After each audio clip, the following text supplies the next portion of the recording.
when it comes across, or if you can click on every individual person. And so we're going to find that out.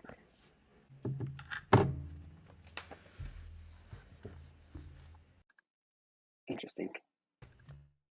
Hey, everybody. Zach Martin here. Alicia Bullock. I just kicked her right out of there and stuff.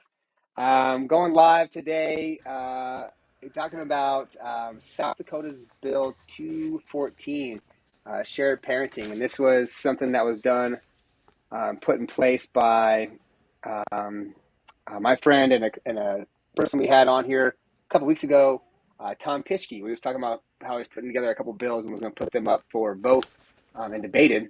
And he got them both up, actually. So he did do the adjustment of parenting time that equals the amount for child support payments and got rid of the cliff. That got shut down pretty quickly by the Senate Judiciary Committee.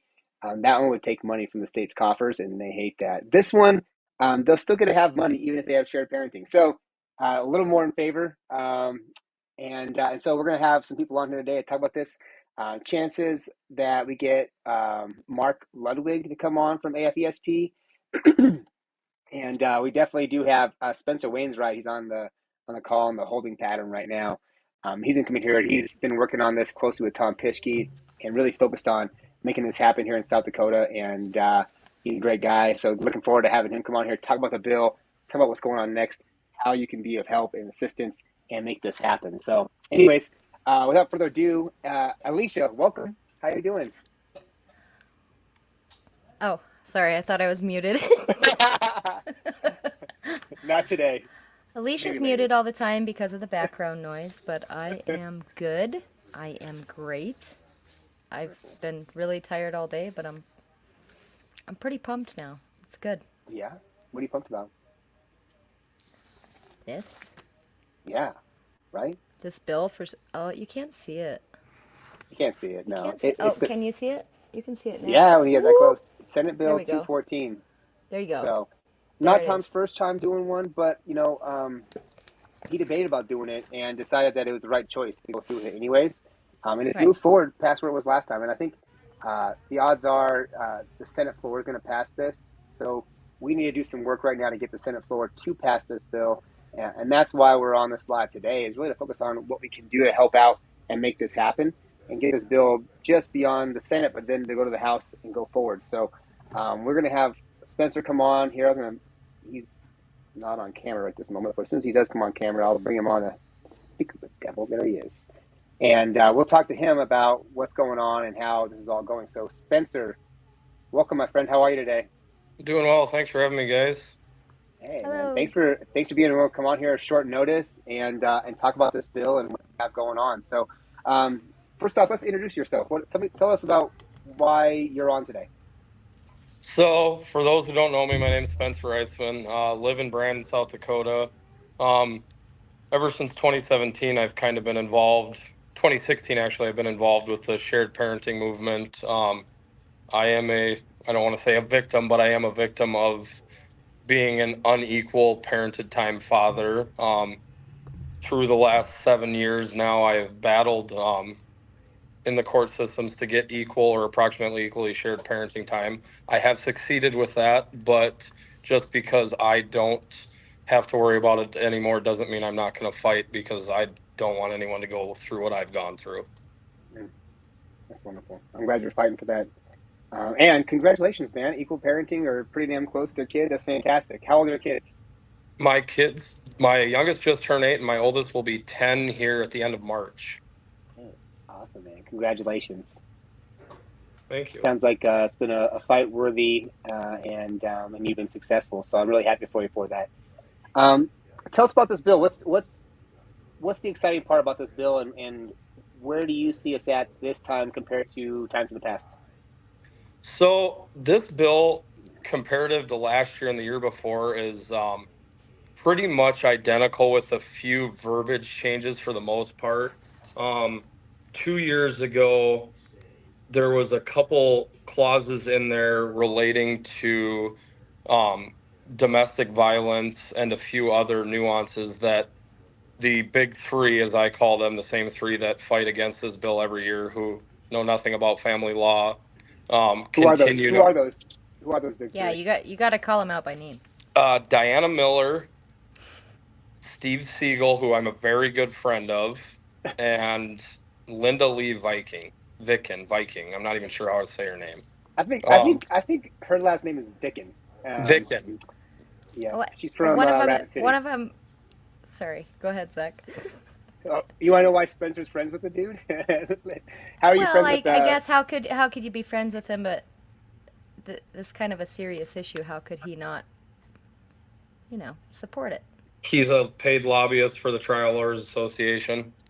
Hmm. And honestly, I can tell Weird. you right now that's the only reason he's on stand. He's not a family law attorney. He's a married father, so him and I have had some deep heart to heart conversations. Do you think But you're he's gonna? paid. He's between a rock and a hard place, and unfortunately, he just stands on top of the rock instead of moving it. Right. Sad situation for that gentleman. Hopefully, he doesn't wind up like some people do. Mm-hmm. Sorry, I'm looking at the verbiage changes on the bill, Zach. So Yeah, no. So, so those three are the big ones: trial lawyers, lobbyists. Linda V. Vicken. What is Why is she so important in the state of South Dakota still? Because she's retired. So she does mediation now. Okay. Um, and she's been a former family law committee, been on the state bar. She's trained some of the most vicious and ruthless uh, family law attorneys who essentially bring everything to court. Like if you go up against one of them, you might as well put $20,000 more down because you're going to court one way or the other. They're more Mm-hmm. money driven than factual basis driven to get things done. Um, Mm-hmm. it's Yeah. kind of funny though because some of her studies that she's published, which are very good, don't get me wrong, because she's been at it for 35 years, she's stated on record that in most cases, equal or almost equal shared parenting time is what's best for the children. But yet she'll get up on the stand and testify against that. Right. Right. that's interesting. I have never figured her out. I've had many of conversations with her, and she flat out scares me. Yeah. Scary looking when too. you So. well, when you say scares you, what do you mean? Like just She's got the people back and wrapped forth, around her or finger. I mean, I'm not scared to go up against her. I don't back down from anyone, but I am scared beyond imagination because of the power that she has with the people she's worked with and networked with, that her ways of doing things will be passed down to them. And once you get on a path like this particular bill we're talking about, it's really, really hard to change. And unfortunately, with her knowing ability and who she knows, it's tough to switch the pendulum the other way. Yeah, she carries a lot of weight.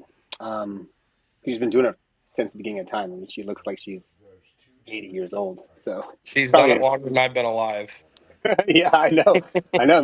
I think me too. I think she's been doing it for like 40 or 50 years now. So, Yep. so you think it's strictly a money factor with her? Is there's just oh yeah, some ledge she can't get over? I mean, There's got to be tender a youth case. doctrine or whatever. There's got to be a case somewhere, but yeah, it's all financially driven. yeah. Right. The best thing for lawyers is to do this, and she made all of her fortune doing this. And her protege Kylie Riggins in town Yep. is carrying on the tradition of being the same type of lawyer. So I've met with her a couple times. Callie's an interesting character also, and she's young and equally as aggressive and uh, focused on maintaining this status quo we have right now. So we definitely have our work cut out for us here in South Dakota.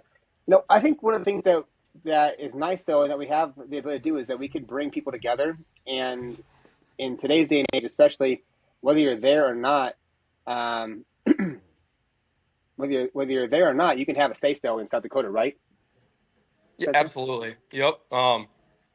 That's the one nice thing about the legislator, particularly testifying on bills. You don't necessarily have to be on the stand in the committee. Every bill in South Dakota is heard. Everybody gets their for and against, and you get the rebuttal as well. And the last 6 years I've been going to peer and or being online like I am now. Um, short of someone rambling for 45 minutes, you will get your time. And I do respect that with the legislator. They've been very fair to both sides, so I do have to give them credit for that. That's good. That's good. And yeah, what do we Really. need more of? Like, so I talked to Tom today, and he said that we're getting more letters and stuff sent by the opposition than we're getting from us, right? So who is the opposition? I mean, we got trial lawyers, so basically all the lawyers in the state of South Dakota, right? Yep. For the most part. Um, and who else is our opponents? We have the domestic violence group. They're probably against us, and they're bringing Diana That's in what I their was Miller. gonna people. ask. Yep, Okay. Diana Miller's group. And that's another thing we need to touch on. It specifically states in the bill, in cases of domestic violence where you're charged Hmm. with it, a rebuttable presumption of joint physical custody is not in the best interest of the children. Right, So page that's two, one top thing of page two. yeah, I mean, we can't spell it out. And Diana Miller in hearing started something about assault charges because that was stricken, ultimately to strengthen it for the domestic violent case. And, it's kind of a he said, she said deal, but prior years they were just saying in instances, not charged. This year Right. we've strengthened it with charge, which I don't honestly disagree with. I think I that's a very good change. I was gonna bring that one up because I saw that. Where is it at? Oh, dang it. I was just gonna So talk to the specific language, but yeah, I'm not Yeah, 100%. I managed to print the old it was bill out, so oh, it's okay. it was Oh, the top of the so second page. Top of the second page. previously, no, yeah, well, it's on the first of mine, but previously it said um, a finding by the court that a parent has a not previously, sorry, this is what we're changing it to. So, a finding by the court that a parent has a conviction or a history of domestic abuse. Okay. yep. Before it Right, said just committing. That's that's what it said right, before. and committing So, so vague, right? Like, so then what does committing committing even is mean? different than an actual conviction or I well, definitely different, but verbiage Right, matters. right. Verbiage matters by a lot, Yeah. and committing is pretty ambiguous into like what it really means. Are you committing in the moment? Um, I mean, it seems like I've been committing right now, but I'm sure that's not the way they're holding it to it, and they're making it so anytime you committed any act or the accusation of the act, that it's being punished for it. So Yep. um, we got a comment about drug and alcohol charges. Also, those are on there, and if you have drug and alcohol charges, that removes rebuttable presumption. Spencer. I know there was language on there. I thought that was struck from it. I know there was some strong testimony to a couple people that were for this bill. I think that's something Tom was looking at. He was working with a few of the senators inside of the committee that actually happen to be family law attorneys. That are working to kind of iron that out because there's a few key votes that are really on the fence with some of that verbiage. So Okay. Yeah. I wish I had that bill in front of me right now. I should know it by heart. I've read it 1,000 times. I have it in front of me and I am scanning as quickly as I can, even though I've read this quite a few I think times. the important thing to it and stuff, and what I find to be just really disingenuous by these groups and stuff, is that they're so focused on the abuse and stuff, but how often are kids used to abuse other parents and stuff, and having this system where kids are prized to be won, and using them, uh, the lawyers and stuff are the ones that win, but the kids lose, and one of the parents. Uh, by our system's design is also a loser and gets punished to the fullest extent of the law, which is basically financial ruin for 18 years. Um, Exactly. and that's what this court system is all about. And that's not what's best for our kids. That's not what's going to help us move this generation and these families forward into a more healthy and supportive co-parenting relationship. But it's going to maintain the status quo of um, untrustworthiness, non cooperative interactions, and it's just really damaging to the family structure and to these kids who need to have both their parents as much as possible. So it's just so disheartening to hear these lawyers and these people who know what they're saying is lies continue to keep lying in favor of their financial pocketbooks when they know in their hearts and in their minds that they're lying only to maintain making this money that they're getting paid right now. It's gross. And then the senators and the House representatives who have done the same kind of stuff, they all know where the money's coming from. They know that Title 4D money comes into the state, and they're making a bunch of money off of it. And so when they have bills like this, like Tom put up that 174 and stuff, that they just overlooked that and passed that bill right on by, even though it's a great bill, which will take away the cliff of the child support payments being only on one parent's income and make it so it's more equally distributed by both parents. And then it removes the incentive to prevent that parent from being involved in kids' lives. And they just completely remove it right up from the very get-go. And so a lot of work to get those things changed and get those people in there. But right now we have an opportunity to get this bill passed and this bill through. And that's what we're really going to be focused on. Yes, a multi-billion-dollar child trafficking industry is it's really dangerous, and it goes everywhere. Kids are used for profit in the school system. Kids are used for profit in the family court system, and basically, my understanding of what kids are there for, I guess, after having my own son, is that my son's just here to help the state make money and distribute money to the agencies and stuff that they want to have supported, and that my son's only here to provide the opportunity to take that money from the federal government and shuffle it into the states in these random spots. So I'd like to have them prove me wrong, but I don't think they're going to prove me that. Be careful saying that out loud, Zach. It's just truth. Be careful. So, The truth is it's a powerful weapon. I cannot I can't find anything that would be new pertaining to what you brought up before as far as the charges for drugs and alcohol or whatever. But I mean, the last one, factor, which I don't know if you guys have enough factors up there in South Dakota, but whether a parent is guilty of misconduct that may have a harmful effect on the child, I think that would encompass a lot of things. So, drugs, alcohol, that kind of thing, that would definitely matter. So. Right. Yeah, that would be a spot where that would come into play. And that leaves it all open to whatever a judge wants to determine are those factors, right? And that factor is wide open for interpretation. And it gives a lot of wiggle room for a judge to get a choice on that one. So, Spencer, you said that people in the state can go online and stuff, and you've been doing your stuff online, right? So you're not going to Peer every week and talking in front of people at Peer every single week, but you're going and you're part of the committee hearings and stuff, correct? Yeah, that's correct. So they do it whether it be via Teams or Zoom. Depends on the committee and depends on the committee chair and the secretary. But actually, the last 2 years, I haven't been able to be there live due to my job and being with the kiddos. But I've testified via remote testimony. You also have the ability to send in letters to the chair of the committee as well as the secretary, and then they will distribute those based upon time allowed, but every committee member will get a physical hard copy handed to them. Our biggest thing is right now, the network that they have against us is the same 40 or 50 people. But back when the pipeline went up in North Dakota, we had a riot boosting bill come through South Dakota. I think it was 2018.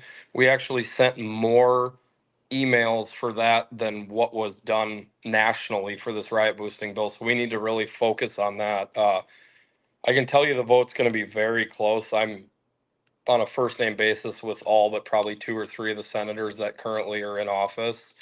And there's a few that are on the fence. There's a couple that I know are no votes, but if we can push them hard enough, they will flip. This is going to come down to 2, maybe 3 votes. So one email may not seem like it's going to make a difference, but if 200 people say one email won't, that's 200 less emails that'll get sent. Right. What if Every one vote makes a person difference, sends 200 emails?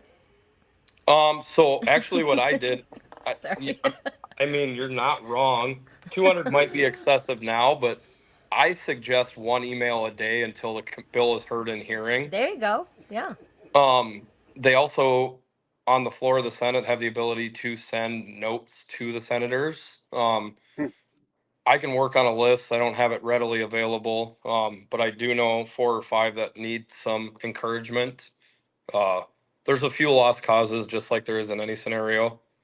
Yep. I won't point those out because I don't want to waste people's time. But yeah, I would say if you guys can email once a day through the hearing, I'm not sure what day it's going to be on the floor, but it's going to get pretty wild on the floor. There's a couple adamant current lawyers that are hell bent on stopping this. But we also have a couple key judiciary members that were in the committee that are also family law attorneys that are helping Senator Pischke really solidify that language inside of the bill to appease everybody and make it worth passing. Right. It's And I think definitely worth passing, even as how it is. Sorry. Yep. Sorry, Zach. that's what the work. That's okay. You're okay. You don't got to apologize to me. I know, but And that's where the work's at, right? Like, I mean, getting those couple centers here, a couple centers there, and getting the language in there that makes them feel comfortable and happy with the bill. You know, we're at a spot where, like, the most important thing is getting those people in there and getting them to vote yes. And if we have to do a little nuanced changes here and there, the main gist of the bill is to get it so we can have rebuttable shared parenting from the get go. And as long as you're not a total mess up, or even reasonably a mess up, you're going to have no problems. So that's what we need to get through, and then little nuance changes we need to get done later on. We can propose bills and do tweaks and stuff, but that we need this bill through, and this bill is going to help us out to then go out there and get other bills to get the one for the child support, lowering of the cliff on child support. That bill will be easier once we have support around this, and they see the benefits that this is having for families in South Dakota. Yeah, you look at states like Kentucky, I use as a prime example. I don't necessarily agree with the entire language set up in that bill just due to some of the domestic violence clauses and things like that. But they've done studies where it's lowered court backlogs. It's actually lowered cases of domestic violence because parents aren't fighting over their children and getting each other's throats. So, Mm-hmm. the counter argument to these people that are arguing against the bill is the proof's in the pudding. Go look at the states that have this bill passed. And there's no doubt in my mind in the next 5 years, I would say half the country's got a very similar, if not identical, bill to what South Dakota has. Because we've unfortunately been the model for not passing the bill, but we've been the model for other states in writing the language to pass the bill. Yeah.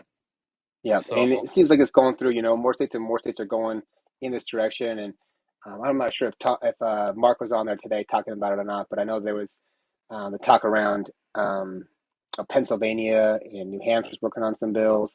There's quite a few states. If we can get 2-3 states every year getting through this, we'll be halfway there and within 5 years. And then I think once we start really getting that 15, 20 states under the belt, everybody else is going to jump on board. They're going to start seeing the benefits and stuff that are going around across the country and jump on board. Because the benefits of Kentucky, like you said, make all the difference. And it makes total sense. If you don't have anything to fight over, if there's no life or death fight over control of the kids, because you get to have them on a divorce or not, then that's the hugest thing that everybody fights about in separations and divorce anyways. You get rid of that, what are you fighting about? Maybe a car or a house? you know, I'd let go of a house any day of the week to have my kids. And I and did. yeah, right? me too. Yeah, yeah, man. It's like it's a no brainer, right? Like what's a house? It's a bunch of wood and and crap like that, some paint. If it's built from 1978, it's probably got lead based paint in it anyway. So you don't want to lick the walls. But that's not good. But the but it makes all the sense is why this is what needs to be happening. We need to get this shared parenting bill passed. We need to get rid of this fight that we have, this no holds barred fight to the death for the right to control the kids' lives and dictate to the other parent the level of parenting they're allowed to have. If we get rid of that, then like you said, what they've seen in Kentucky and everywhere else is that these families aren't fighting anymore. They're not having these battles anymore for control of their kids. Kids are just getting to have both their parents in a different environment than they did previously, and there's not nearly as much harm and damage being done because of that. So it's really necessary. I got some messages from the National Parents Organization coming on, so um, yeah, they're doing That's some a work big too, deal. and the NPO has been jumping in here in South Dakota. I talked with Matt Hale a couple weeks ago, um, and they're really engaged and involved here and in every state to make this stuff happen. And Derek is Spencer. Derek. You met Derek. I think we've talked before. I'll be honest, I've met so many people in the different organizations. I really do lose track of the names. We It's get it. yeah. Uh, but no, I kind of wanted to touch back on Zach's point though. The key thing is we got to get the point across now. The only other year we had a better chance to pass this was the year of the riot boosting bill act, and it happened to die on the House side. The Senate has always been the Achilles heel. Last year, when it failed 4-3 in committee with the exact same group, with the exception of Senator Klum, who has taken the place of a senator that's currently ill and not doing very well. It's a matter of getting it to the floor. Um, there's more debate to be had on the floor, and by getting this to the floor, I think the opposition realized that, oh, well, it's gonna pass. Knock on wood that it passes here next week out of the Senate, but the hurdle's been the Senate since I've been involved with this, and this year is going to be the best year we've had. I'm ultra confident in the House. Uh, I'm 90% confident here on the Senate floor, but like I said earlier, we have to hammer home positive messages, nothing negative. Don't be disrespectful. Don't make it about mom or dad. Make it about the child, because the Mhm. bill is what's in the best interest of the child. So don't bring personal stories into it. Nobody wants to hear your crap, for lack of a better term, but make it about the kids. And if you have a small 2-3 sentence story on how it's affected your child or grandchildren or niece, nephew, whatever it is, maybe not, it doesn't hurt to add that. And then let them know you're from South Dakota too. We don't want a bunch of people from California, New Hampshire, Vermont, wherever it may be. Senators won't read bills, emails, texts, or anything that don't come from people from South Dakota. So we really need to hammer our core 300-400 people that have always been in support of this, and their friends and families, cousins, uncles, brothers, mothers, whatever it may be. But we got about 7 days roughly, and 7 days is going to come a lot quicker than you think, because this bill came up, and I'll be completely honest, I caught the last 5 minutes of it. Stuff comes Yeah, quick, so we got to act even quicker, and when we do act, we got to respond with force, and force comes in the yep, power of numbers. definitely. And that's what's important. You said before, it might seem like one email here today or 5 emails today seems like not enough to make a difference, but that if 100 of us decide that it's just not enough, then that could be 500 emails that didn't get sent. That could be enough to sway some of these senators' votes. And it's important that we take that time. This is everybody's fought in court and spent thousands of dollars and had their kids ripped from them and not gotten a chance to be with them, owes it to everybody else to fight for this stuff, owes it to their kids. Because what's going to happen if we don't get this changed now, your kids are going to have the same experience.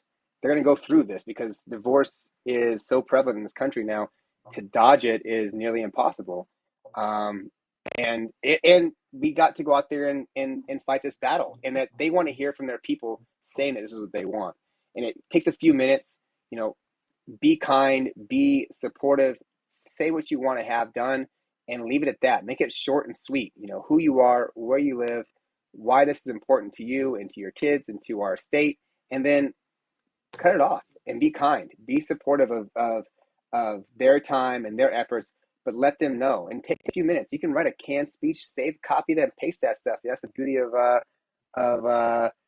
internet, right? Like we can save and print everything else out. So that's definitely something that's really important, and I couldn't stress it enough.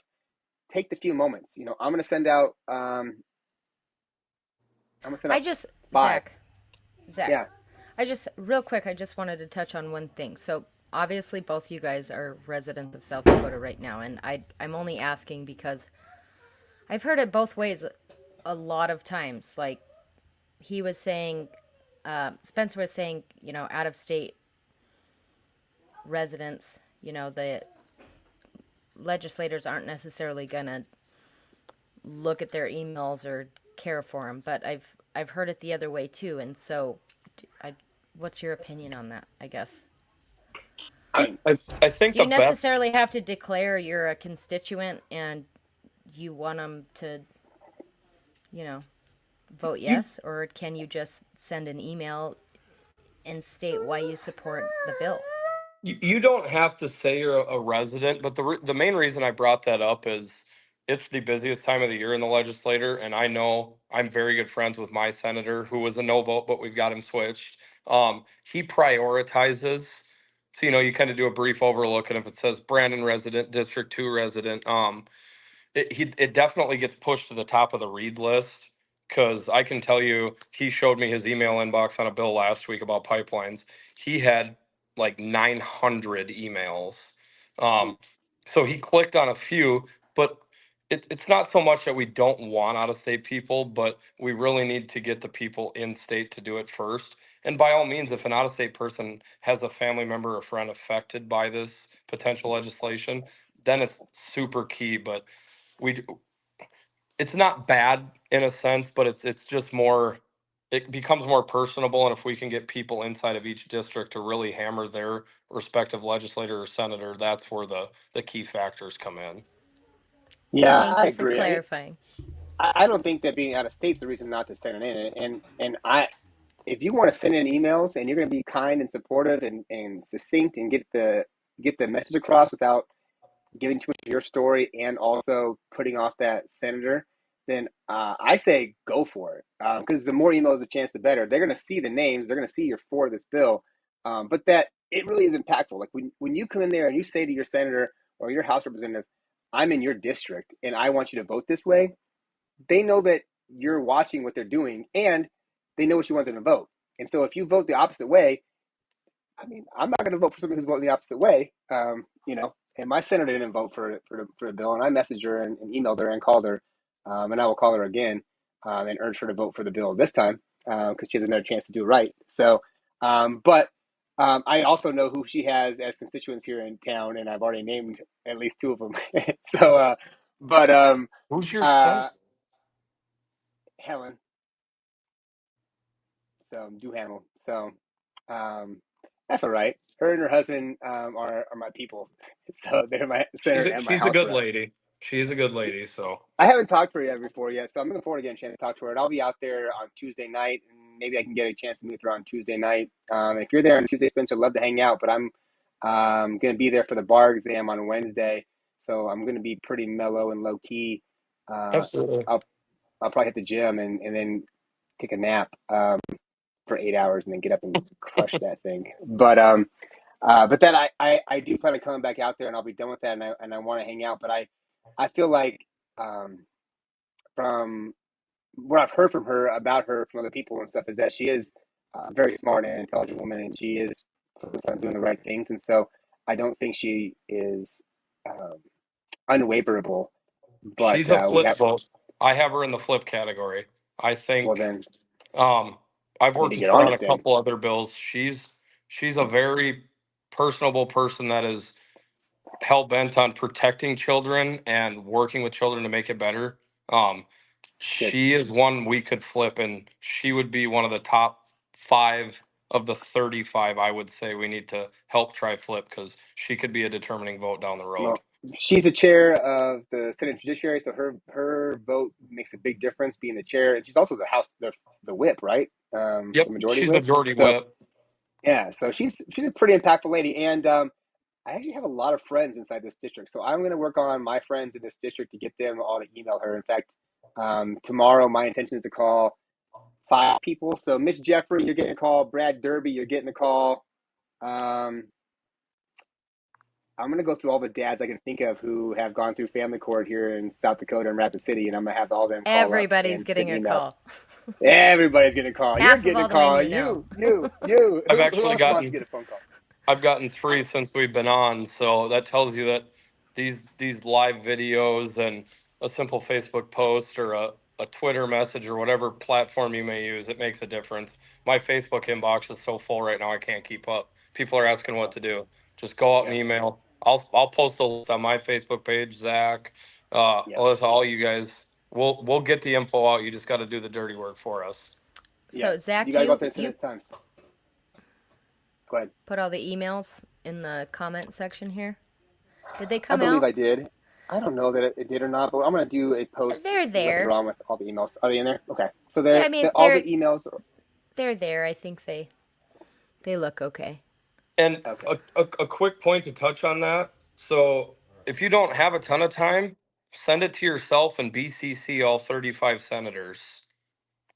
Oh, that is a genius idea. I like the way you're thinking right now because, like I said, it's a short, succinct thing. You're not like you're not writing an actual email to these people like where you're having a full on discussion, and they're Yep. probably not going to respond to you anyways. Maybe besides thanks.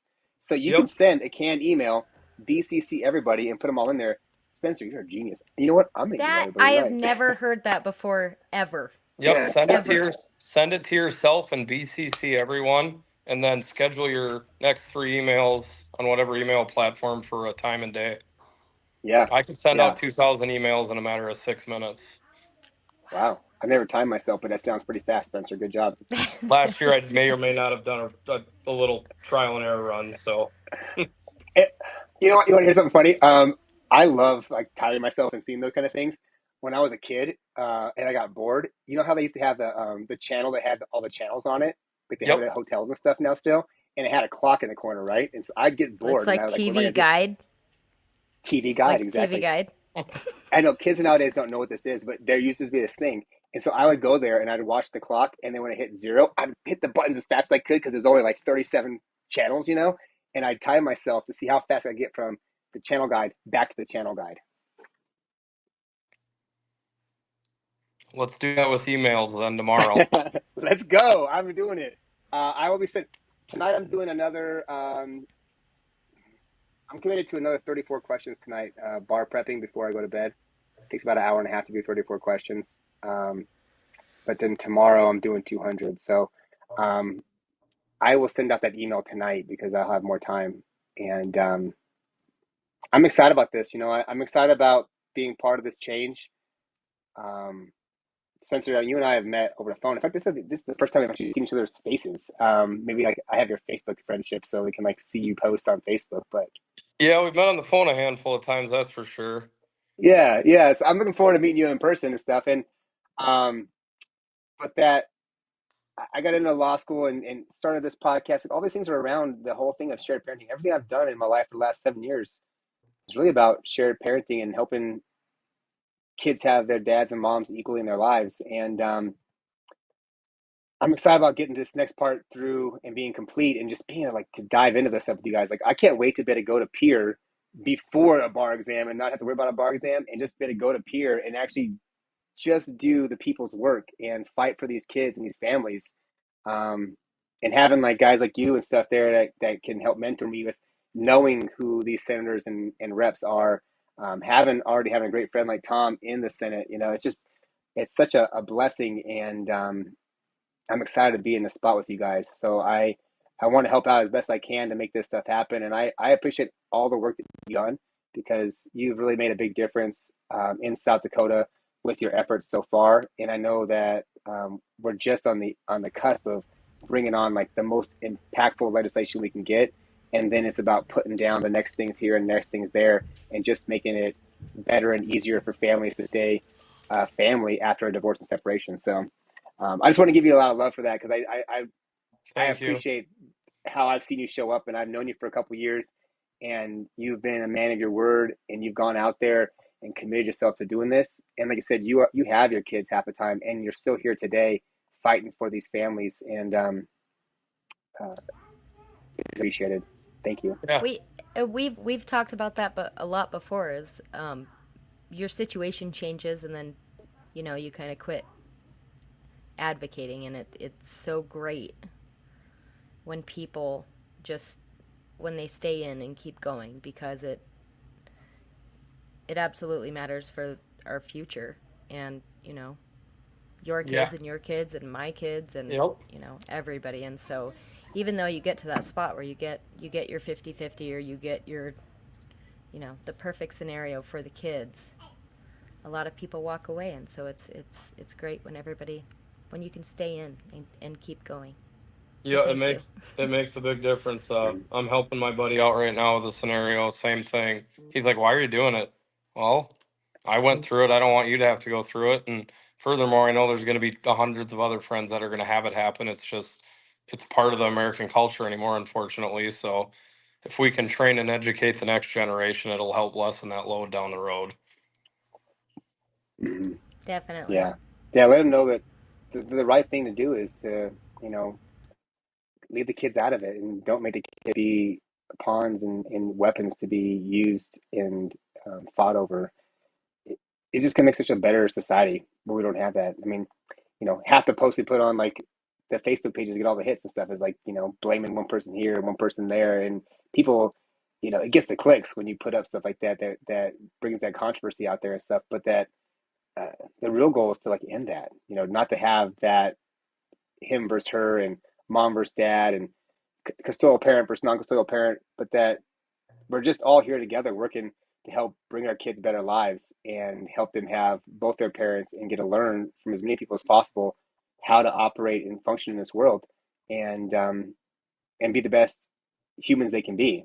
And unfortunately, what they see through these kind of court systems we have right now, we don't see kids being led by examples of people who are doing what's best for their kids. They're being selfish and vengeful, and that's what our kids are getting to see, and that's what our systems supporting as the example that we're given to our kids. Instead of being gracious and supportive and kind, our systems pushing all the other awful things that we don't want our kids to learn and see, and that's what's being supported and built up with this system we have. And so these changes and stuff are just going to help bring about more connection, more love, more support, more family, and we're going to be a better country and world because of it. So you're doing God's work, my Absolutely. friend.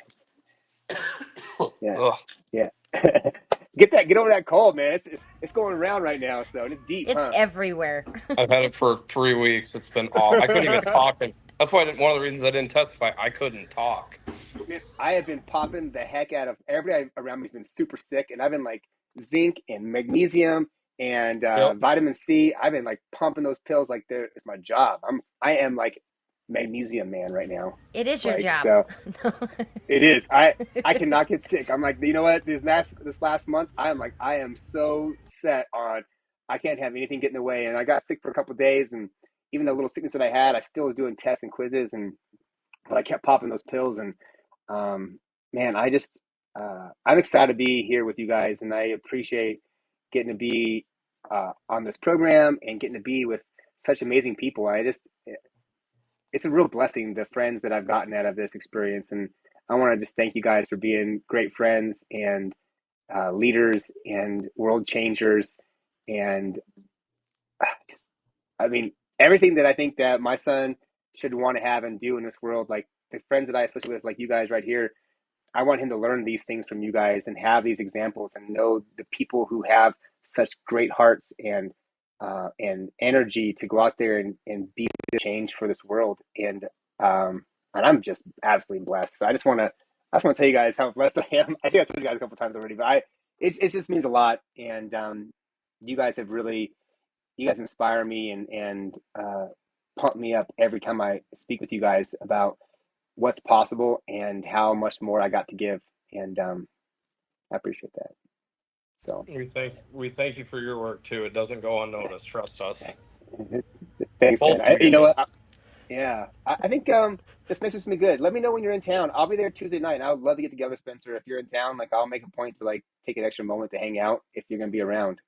Yeah, When text me when we're off the call here. I got a new phone and I've lost probably 80% of my contacts, so I I will, don't know if yeah, it's in there. I know 1,000 Zachs, so I don't know if I have it saved correctly or not, but we'll it definitely hasn't touch changed, but base for sure. I will because I would love to get together with you. I'm texting it right now. So Perfect. and let's get together. Let's get a plan. I know you had stuff you want to do tonight, and we kind of told you like 15 minutes or so. We only went for 45, so that's not too bad. Hey, that's all right. So I the weather's crappy here. I'm just sitting in the house watching my video TV background. So dope. Yeah, I am. We're gonna get off here in a few minutes. I think we're gonna talk a little bit about the bar exam and some of the things that are coming up here for the show and everything. But I want to appreciate you for coming on.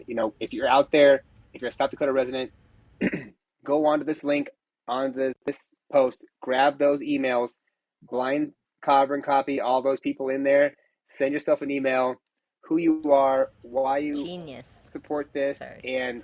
and ask them to vote in favor of Senate Bill 214, and then call it quits, and then go to bed. yep. Sleep good tonight, knowing that you you help change the world. And then keep doing it. You can do it every day. They're going to just see the numbers. They probably might recognize your name after 3 or 4 times that you said it to them. And as long as you're not being disrespectful and you're being kind and you're actually going out there just saying what you want them to do, they're not going to be mad. That's their job. They They're have just to gonna take it. Yep. They're They just have going to to see read you it. as being somebody who's passionate. That's what they're there for. Put the subject line as SB214.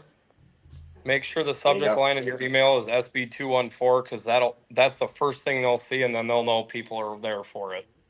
Right. And they're going to probably look at Good it and click advice. off it and go, 4, 4, 4, Yep. and they're not going to be checking it all out. They're not going through it to analyze stuff. I doubt they have any spreadsheets on who sent them emails or not. So go on there, send them emails, get them the information that they need to have, and let them see that they have that their support for doing this. If they vote this way, people here in South Dakota and around the country want to see this go through. And so it's really important for us to do that. So thank you, Spencer, for coming on today and taking the time to discuss this with us. I'm going to see you next week, my friend. Yep. If you guys got any questions, anybody on the video stream, you can find me on Facebook or whatever. Don't hesitate to reach out. I have about 1 million different ways to get a hold of people. So message me or Zach or whoever it may be, and we'll get this across the finish line next week. You better let's do it, man. Hit up that inbox, Spencer. Oh, it's getting hit up, that's for sure. Okay. I'm about to be blind carbon copying the heck out of people. I've never even done some BCCs like this before, so it's going down. So smart. Yes, ma'am. Yeah. Yes, sir. So, all right, buddy. I'll see you later stuff. on. Have a great rest of your night, Spencer. Thanks, guys. See ya. Thank you, Spencer. See you later.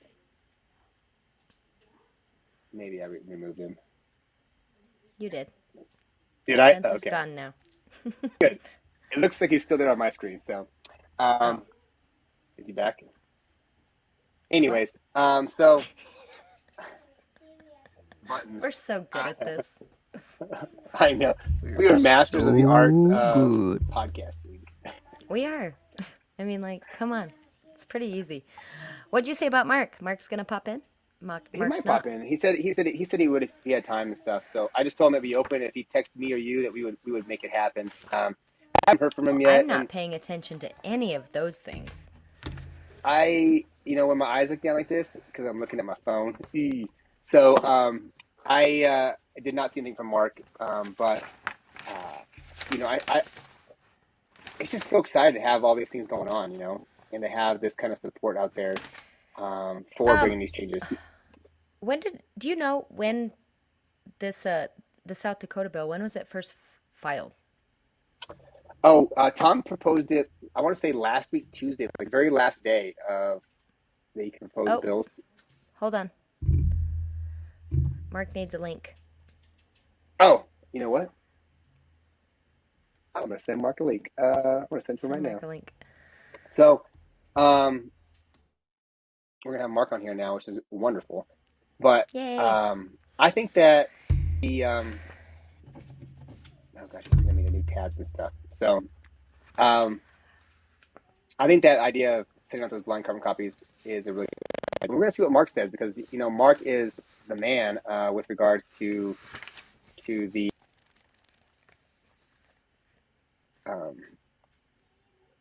bills and getting bills passed, and definitely want to hear his opinion on blind carbon copies, because it does seem like a great way to get it out there and get the message going. Mark, it's been sent. Yeah. But that I could see it being not personal, and them taking it as like a canned spiel. But that I do think a canned spiel as opposed to no spiel is better, and it only can move us forward. Whereas not sitting on emails. You were just talking about the emails? Yeah. Dude, I've done just it right or wrong, just nothing even in the body. It's just the subject line. The bill number. Yep. You better vote for this. I'm your constituent. You need to vote yes on this. That's it. I mean, what more do they need? That's just my opinion. I agree. If you really want to get into depth with it, absolutely. But even if it's just the subject line, because that's what they see. Right. They're going to read that. They're going to see that you're for, vote for SB 214, and then call it good. You don't waste a bunch of time on it because it is something that they're not going to, you can spit in all this detail and all this information about all the research and all these things, but they're not going to read all these emails. They're busy going between committee meetings. They got appointments in the evening time. They got to go out and drink and hang out with lobbyists and stuff. You got to rub elbows.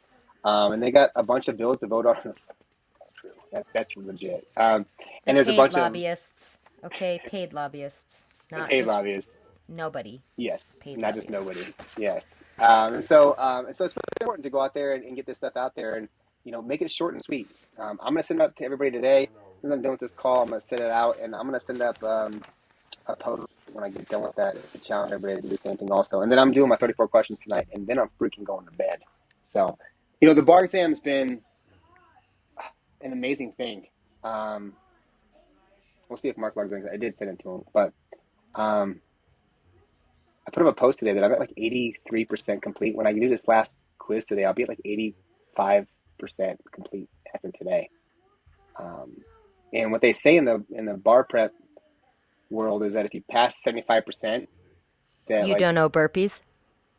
Well, I'm gonna do my burpees, but I owe 100 burpees, and I am committed to doing my 100 burpees. We're gonna do them on the live that we do Tuesday night. So Tuesday night when I'm in the hotel room, change the ticker. I'll change the ticker to change it. Live with Spencer put on. Zach's doing burpees. If you want to see me do extra burpees, I will do other burpees. How do I do that? And I'm open to supporting the cause. Money that comes from this stuff goes into the coffers for kids or dads, and it helps us to put up posts to do similar what we're doing and get us set up for some of these programs. And so we've been really How many burpees growing. did you say you were gonna do? 100. Oh yeah. So I owe 100 burpees. So I put up a risk reward. Doing fatherhood classes. We're doing a conscious parenting course coming up here at the end of March, and then I'm going to be doing a fatherhood mastermind group. Using a lot of the principles and stuff that I've used in my life.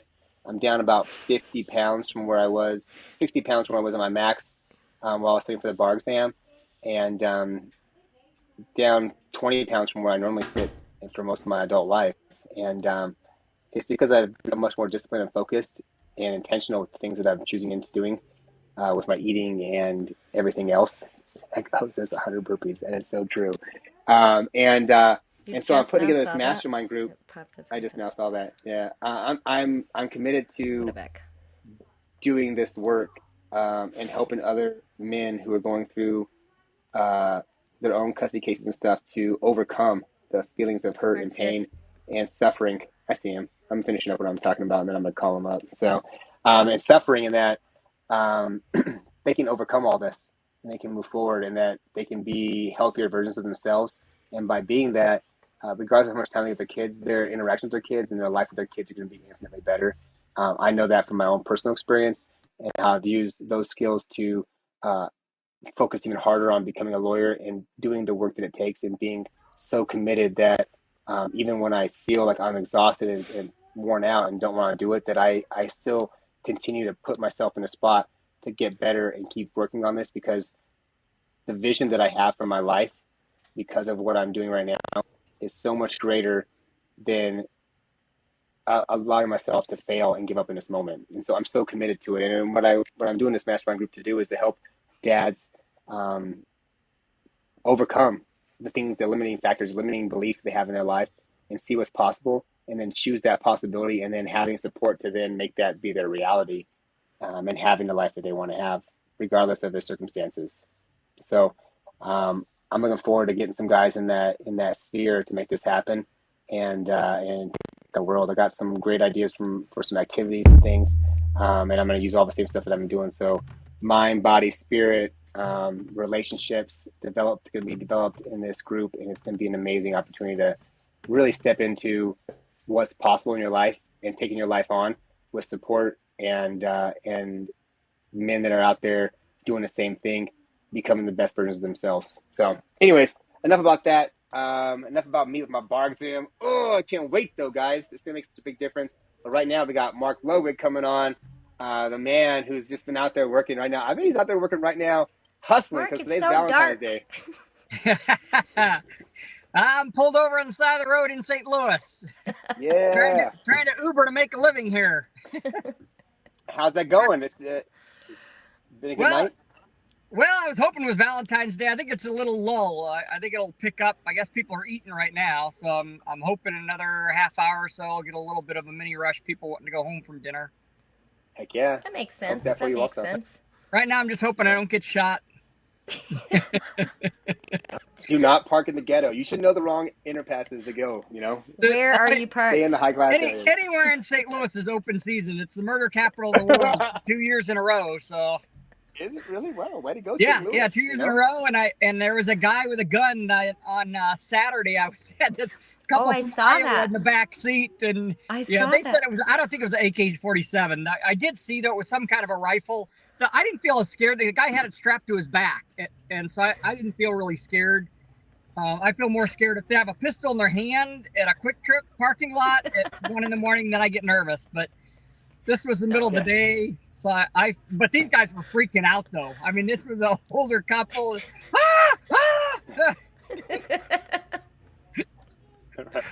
Right, you're in St. Louis. It's totally okay and terrible. expected.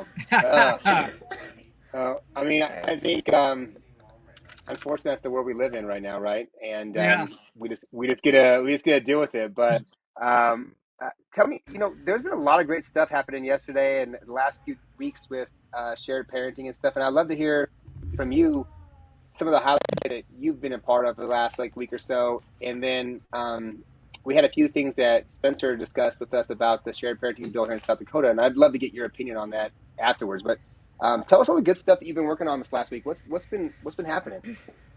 A lot of good things. We had we have a once a month Davia call, which is and I'm horrible at remembering all these abbreviations. It's basically an international alliance for domestic violence, trying to bring to light that it's not just men on women that have domestic violence, and to bring to light that many cases where it's perceived that the man was violent, what they don't cover is that before the supposed domestic abuse happened, the man had a frying pan thrown at him or a plate thrown at him, and they were trying to de-escalate by getting out of the room, and the woman stands in front of the door and he pushes her so that he can get out of the room to de-escalate it, and then boom, she files and the police show up, and they automatically in many cases take the word of the woman. So we've got an international alliance. I'm a tiny fraction of this group. I'm like a nothing to it, but a lot of great leaders around the world help bringing this to light. They've got some things they're doing next month at the UN headquarters.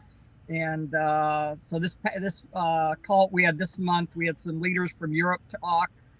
And then we did also have, I forget who it was from, I should know his name, from Nebraska, that had the famous lawsuit with the Bar Association in Nebraska that got them to where they could not testify for the Nebraska bill. But he's been doing a great job, and he's sort of setting a template across the country to get the bar out of any type of legislation.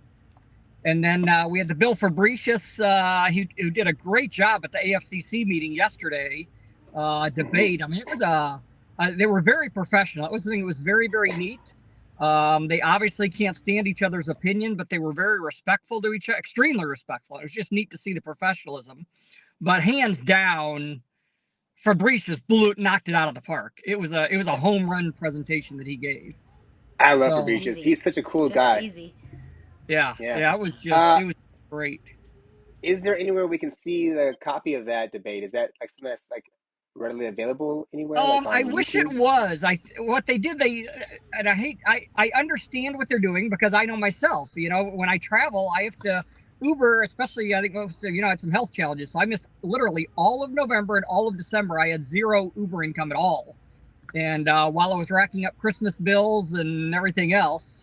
And so when you're trying to travel to do some of these things, it takes money. And so you have to raise money. Well, the AFCC, they use that as a fundraiser. So it was $50 a person to watch the thing. That's not that live. bad.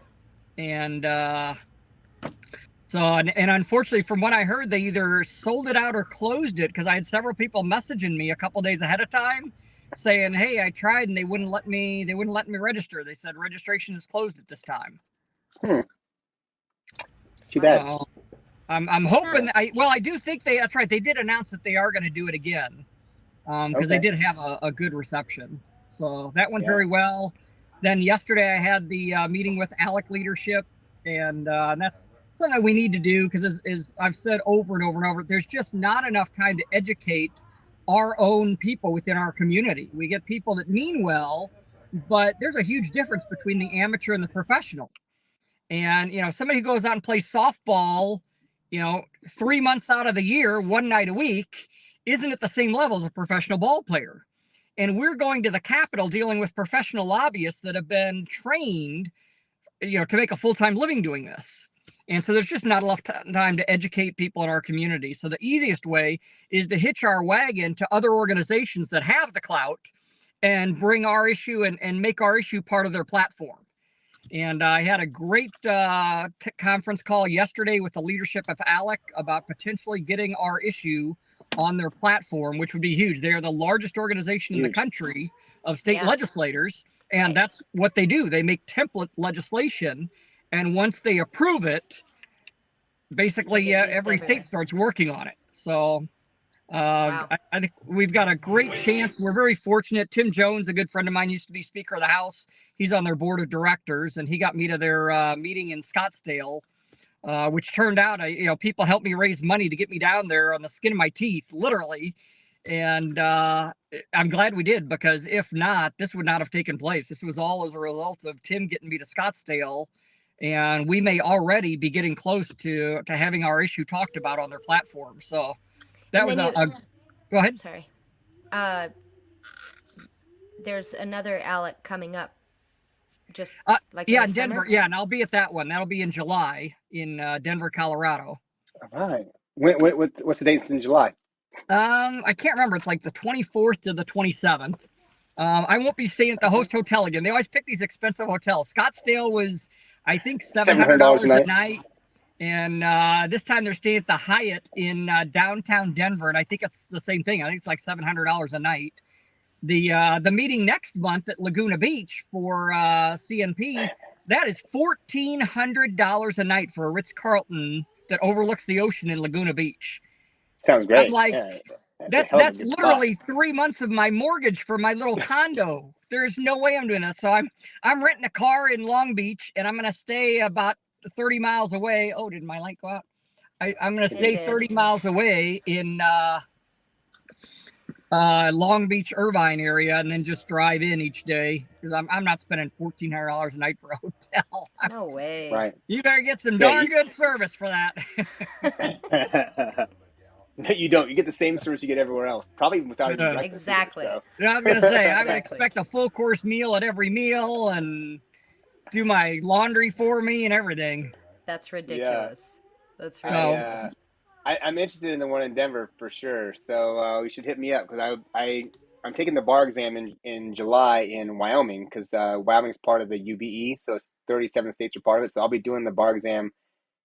I want to say at the very end of the ALEC stuff, but I would be open to coming down there and hanging out, because I don't think I'm gonna have to study quite as hard as I'm doing at this moment for that one. So I'll probably say just as hard. But what do you?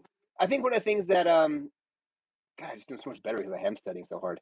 One of the things that Spencer mentioned and we talked about, and I thought was a good idea, but I want to get your opinion on it, was the idea of like a canned email. Not putting out individual emails to every person, but doing a email to yourself and a blind carbon copy of everybody else, and then just being very short, like vote for SB 214, and then sending that same thing out to everybody. What are your thoughts on an email approach like that? Yeah, on something like this where it's a floor vote, all they're doing is keeping tally counts at this point.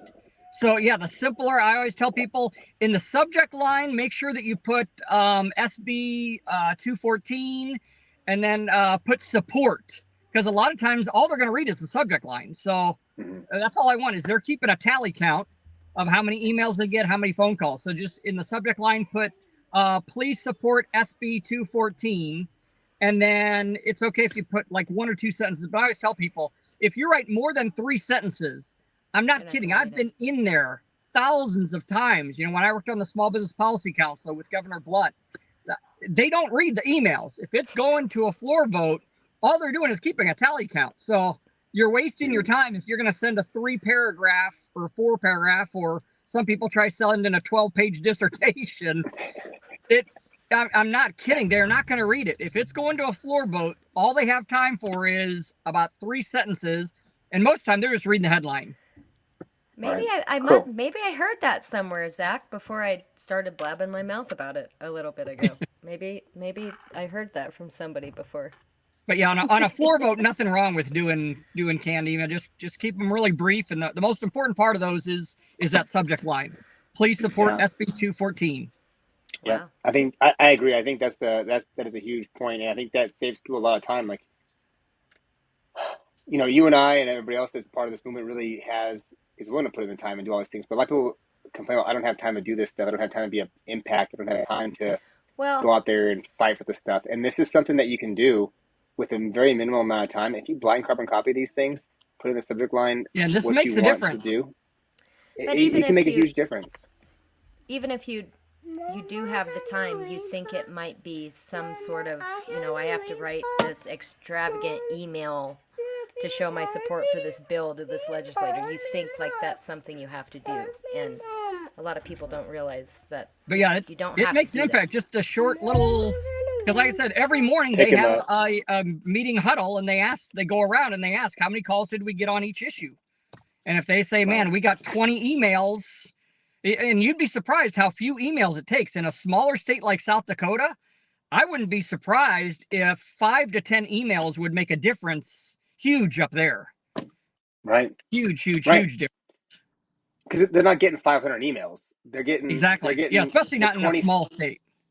Yeah, they're getting 5 or 10 lawyers that are part of the group that are out there emailing them. The DV person, and then probably a couple of state agency people who really don't like these kind of bills either. And that's it. That's all they're getting in its opposition, because there's no parents out there who are taking time to oppose a bill like this. It's only lobbyists and lawyers that are opposing these bills. And so we just got to beat them. And the nice thing is that the lawyer club is super small. And so we have the numbers to beat them. We just have to take the few minutes, because they take the time to do this stuff. We get to take the time also to do this, because this is the way we can make the impact and get what we want done. And I think at South Dakota, you're going to get it anyways, because the hardest part was the committee. You've got the votes on the floor. That we know we've got the votes on the floor in the House. Right. So the committee may be a little bit of a slight challenge on the House side, but I think we can still get it. I'll be meeting with Governor Kristi Noem this week. She'll be in Missouri, so Governor Parson invited me to meet with her while she's in town, and then she'll also be at the Laguna Beach meeting because she's on the short list for VP. And that's one of the goals of the Laguna Beach meeting is all the conservatives, the head of CPAC and Family Research Council and Americans for Tax Reform, the heads of all those organizations are out there to try and give influence to, who they want the candidate to be. So she'll be out there that week too. So I'll be meeting with her out there. I'm pretty sure I know she supports it because I talked to her last time I was in South Dakota. But just want to make sure that she's aware that it's coming down the pike. Right. And making it get past, get over these hoops. We got to get past the Senate. We got to get past the House, and you can't get the governor Noem if we don't have it through these spots. So exactly. We need people. I'm going to be really pushing hard. I'm committed to getting 5 people on tomorrow to send out emails minimum. Oh, cool. So good job, dude. Yeah. And then I'm going to do 200 bar review questions tomorrow. So I'm going to be busting it tomorrow. If anybody's at home, hanging out, going to work tomorrow, if you're at your desk and you're looking for something to do, and that's not including working, send out these emails in the link below on this video and on our website. We're going to have all of the senators' email addresses all laid out there, so you can copy and paste it right into a letterhead. I'm even going to do up a template, and I'm going to post a template of what it looks like. That way you can just copy exactly what I put, and I'm going to do it real short, real succinct, make it easy on everybody. The goal is to get it out there and get it done. So take a few moments. Mark. Oh, sorry. Go ahead. Thought you were done. What's your opinion on people from out of state? I'll probably defer to check what Spencer or Tom prefers. I know in Missouri we don't like that. That works against a legislator in Missouri getting an out-of-state email. They actually get offended at that. because the attitude is we don't want somebody out of state trying to control us. That's why we're having the big fight right now with IP reform in Missouri. The entire Senate has been shut down. Nothing is going until we pass this IP reform. And the reason is there's been too much out of state money trying to get these ballot initiatives to go around the legislature. So in Missouri, that is a huge no-no to have out of state people write an email. So double check with Spencer and Tom and see what they think if they override me, take what they say, don't take me. But my normal impression is don't send it if you're out of state. It'll work against us. Okay. Right. So, yeah, all right, well, I'm going to have to try and get back to Uber in here. Real quick, too, if you can just make a little plug. I will be, since I'll be out at that Laguna Beach meeting, I'm going to be doing a meeting in Irvine on Sunday, March 10th at 3 o'clock. At the Airport Towers building, and those people are going to get, I promise you, some inside information that I can't say on a Facebook Live, because as we know, the bar and the radical DV groups are watching, so I can't say some of the stuff. So if people want to hear, they're not watching us. Nah. Don't worry. But I'm going to be giving, I promise, information that's going to be really, really cool about updates of what's going on with Alec.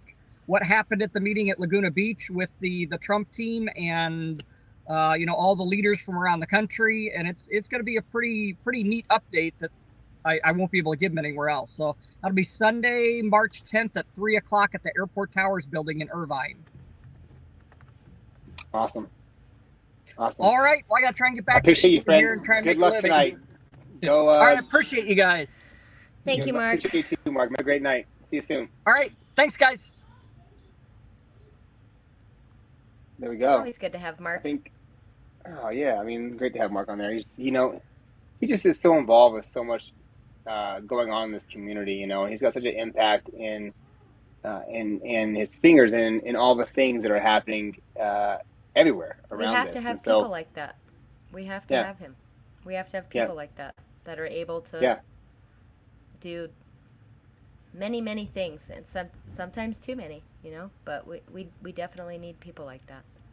He's a good leader. I mean, one of my goals is to get him off the Uber and get him to doing more of this stuff. He needs to be doing more of this kind of work. He needs to be out there meeting with people, talking with people, and getting paid to go out there and talk with people and be the lobbyist. Oh, like a paid lobbyist?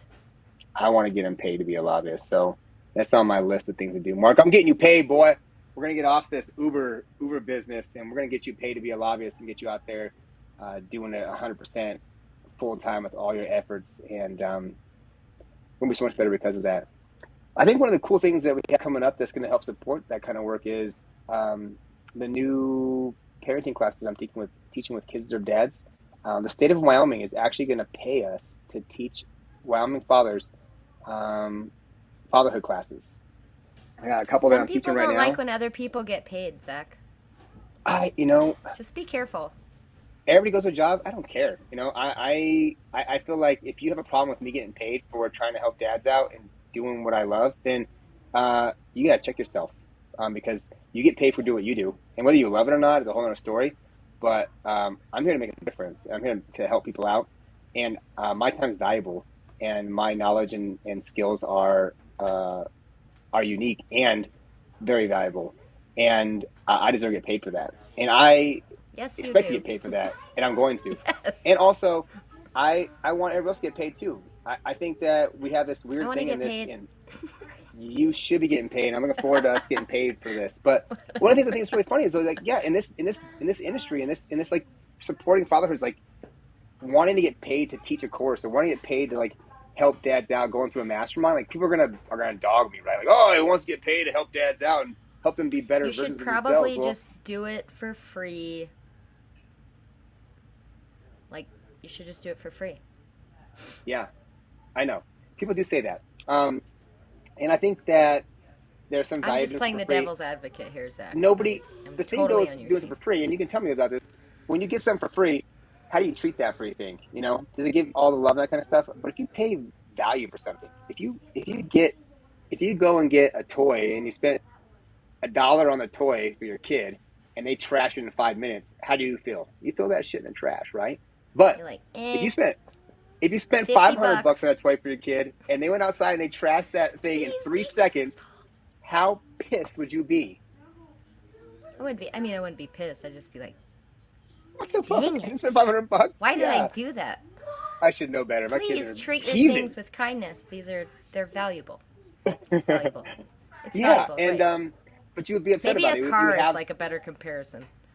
even a car, right? Yeah, because The it's car you expensive, get right? when you're a teenager that you get possibly for free from your parents, you're going to treat a lot different than, you know, the truck you buy for 50 grand later on in your life. That first car you are treating way different than the car you buy for 50 grand. My Right? theme song for my very first car that I got was "Piece of Shit Car" by Adam Sandler. So you can There imagine you how I go. treated that thing. So, but Do my you want to truck know has what lasted me. the car that me and my sisters first drove was called the Hoopty van. Okay? It was a Hoopty, you know? Hoopty. Yeah, yeah, I know. It was a van. It was a giant Ford utility van. Conversion van. Did you have? It Oh, was a green. utility van. Dope. Yeah. That's awesome. So Anyway, no it was the TV, Hoopty. no fold-out bed. Like you guys were not No, living it it was up a like utility van. It had two that. seats in the back Two and two seats. seats in the front. That's I it. like it. You know what? Your parents were looking out for you guys. That was a wise choice on their part. That was the only chance they had to save you guys from yourselves. So, and I don't know Either that it way, we happened. did not take care of it. We did not value it or treasure it because it was free. And I Yeah, treat my vehicles different now. yeah, you're right. That was Yeah, the you take analogy. pride. Yeah, and I Exactly. agree. And this is the same kind of thing. If you want something in your life, if you want something different in your life than what you already have, it's gonna take doing something different. You know, people want to go out there and want free stuff. You know, I'll give you something for free, but it's not my best. You know, because I gotta spend my time doing things that are gonna support me and having what I want in my life also. And I want to help people out. And I'm focused on helping people out. That's why I went to law school. That's why I started this nonprofit. That's why I'm here in this program with Alicia every week-ish or so, and we're intentionally get back into the weekly programs. It's because I want to make a difference for families. I want kids to have the most impactful and supportive fathers they can possibly get.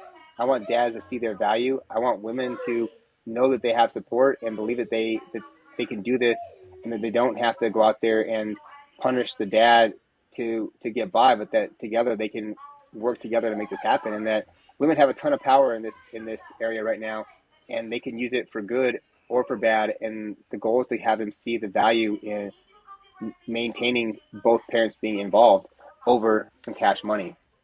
Also, just my personal point of view, but if I was possibly court ordered to take a parenting class, I'd much rather take it with an organization that I agree with their principles and they're going to 100% support me in doing what I need to do to become a better parent.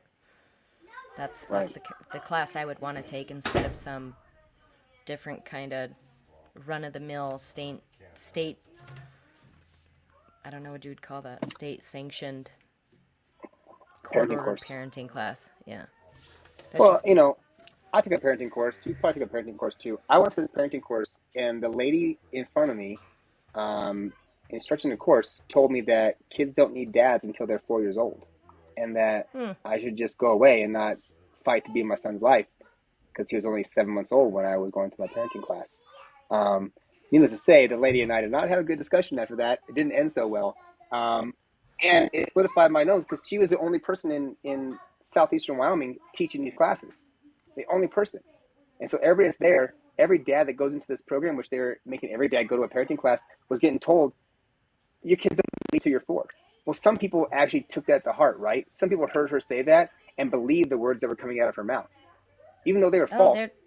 yeah, and a lot of people do and continue And so, to, and long before you, everybody believed her. right, right. And so Long before you. how many kids have been hurt because of this lady's bad advice or her malicious advice? Because after discussing with her, I feel like her reasoning behind this was malicious, and it was more designed about keeping dads away from their kids because women should be parents and dads should be visitors, and that was her opinion. And Yep. it happens all the time. And so, the parenting classes, I've taken classes to teach these things, setting it up. I've gone through conscious parenting courses. I've gone through life coaching courses. I've done all this stuff because I want to be able to give back to this community. I want to help dads be their best. I want to help kids have the best dads they could possibly have and live the best life possible. And that's what I'm committed to. And so that's why I've done all this stuff for myself, but that it costs me money to go take these classes and do these things, knowing that I'm a better dad because of what I've done, but that my intention is to give back and that I want to help families out to be their best. I want to help dads have everything that they want and more and see what's possible. And you don't get that for free. You might get it from watching some of my videos. We'll have a segment here or a segment there that I'm putting up here coming up soon about little tidbits of how to do these things. And you can watch all of my YouTube posts and my shorts and my reels and catch all the things that you might want to catch out of it, but you won't get the personal touch. You won't get that personal support that you need to have that's going to make the difference. When you have somebody to call, you can't just call my reel and my reel can give you the answer you want. You might be able to find it, but if you call somebody, you can get that support. If you're part of a group, you have other men and other women who are part of the group getting worked on together. And so there's been naysayers. People are going to poo-poo the idea that I'm trying to make money off it. I'm not going to stop. I'm going to make money off of being a lawyer. I'm going to make money off of supporting dads and supporting families, and I'm going to change the world because of it. And you can get on board and you can pay me, or go pay the enemy who hates you, who wants to just take your money and abuse your kids. Because that's the other option. Decisions. You can support the guy who supports you and wants to help you out and your kids and loves you guys, or you can go support the enemy who hates your guts and probably won't tell you that to your face, but is damn sure not going to give you advice and look out for your best interests. Those are the two options that you have, because most of these states are requiring it nowadays. So, I don't know. But I'm really committed to this. The things that I've done this go around with this bar prep, I can't even say how much. We're jamming. Sorry. It's okay. It's so much better. So, and I'm the best version of myself that I've ever been today and every day, and I'm excited about continuing that going forward. So, that's good. Yeah, it's been really wonderful. Keep pushing. So I'm looking. Don't stop. I will. Thank you. I'm not. I'm gonna do 24 more questions tonight, and then I'm gonna go get a good night's sleep, and then tomorrow I'm gonna do 200, and my goal tomorrow is 70% correct tomorrow. I should be able to pass the bar with a 64% probably, and a 70% would be enough to know that I'm right where I need to be at, and I get to just finish out strong. So, and I owe burpees. Yes, that's true. I owe 100 burpees. So next Tuesday night, we're doing a live with me doing 100 burpees. Yeah. I will be in Pier. My hotel room will be set up. I'll be ready to go for the bar exam, and then we can just jump in, bust out some burpees. That'd be a good nighttime Just tune workout. in to watch it. We don't even have to do anything else, unless you guys have questions, comments, concerns, topics you want to talk about. I think that's all that one will be about. That'd be fun. Yeah, it'd be funny. 100 burpees. How fast do you think you can do it in?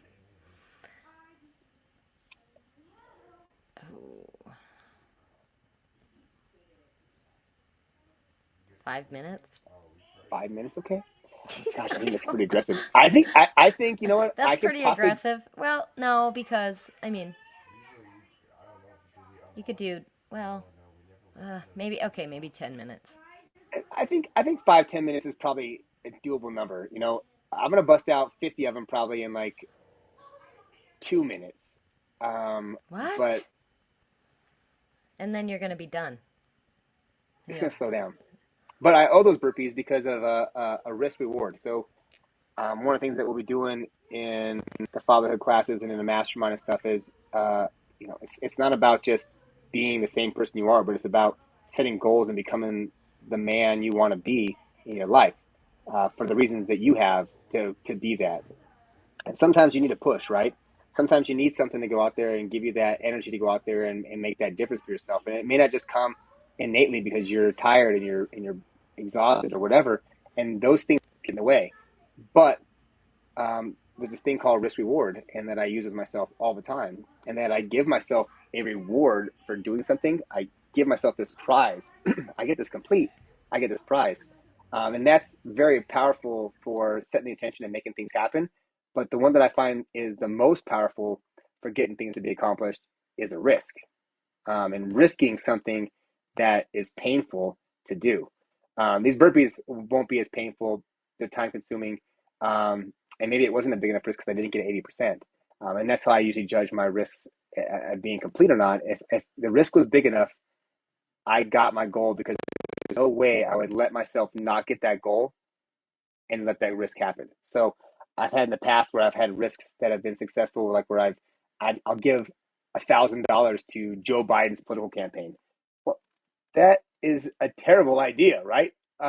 I will do anything it takes to keep Sleepy Joe out of office this next time, right? And I am not going to allow myself to fail in that risk. And so when you have something that's that big, that's that motivating a factor that you can't let happen, that is where the motivation then comes in. That gives you that extra push that you might need, that you wouldn't get from your normal discipline and intention, because you let circumstances get in the way. That feeling of like, I can't let this happen. There's no way I can let this be reality, and that energy right there propels you to then make it happen. So luckily, I didn't do that, giving Joe Biden $1,000, because I would have been writing a check. So I'm much happier doing 100 burpees, and that also shows that it wasn't a risk big enough. And so if I really want my risk reward to be big enough, I would have done something that was so gut wrenchingly horrible and against my principles in my life that I would have never allowed it to be a fact, and I didn't do that. So I get to do burpees, and that's part of the stuff that we're going to work on. When you're setting goals and stuff in our masterminds, we're going to be putting together goals, and you're going to be achieving goals, and we're going to be doing goals side by side, working hard together to make this stuff happen. And part of that goal process is going to be setting up and making goals. And then when they're hard, when you're having a struggle and you're not getting through with it, we get to find ways to up that intention, to up your energy, and make that stuff happen. And you get to determine what that is, and that's what we're going to do. And I determine it for myself every day. I love risk rewards. I do them all the time, and I'm committed to them. So I'll be doing burpees next Tuesday because I lost, and It's gonna be fun.